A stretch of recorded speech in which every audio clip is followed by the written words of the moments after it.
פרשת שמות, ספר שמות, יהי רצון the learning should be לרפואת כל החולים, והצלחת כל החיילים, ולגאולת ישראל, לגאולת העולם. We might want to ask ourselves as we enter into Sefer Shemot, what made Moshe Rabbeinu the one? What made him the one that was capable of taking us out of 210 years of misery and making us believe again? And one of the things that we can say as a theory is that the stories prior to a leader's experience of Hashem revealing himself to them is the identity of why they were chosen. As one simple example, Avram Avinu, we don't have any stories before he's spoken to. And we spoke about the idea that what made Avram different and special is that he wasn't special, but he chose to be special. So he didn't have any stories. So that helps us understand why Avram was chosen, to help us all feel that we're chosen. So now we move over to Moshe and we say, what was it about Moshe that he was the one? And we see that there are three stories.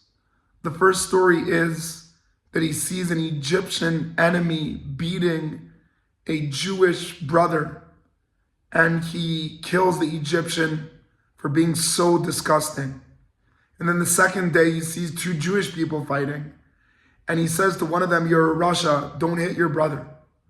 And on the third, we see the story of the Tzipporah and her sisters being attacked and ridiculed by Midianite shepherds. And in the three stories, we see a development. And the development is responsibility versus benefit. In the first story, we can see that in all the stories, he takes responsibility.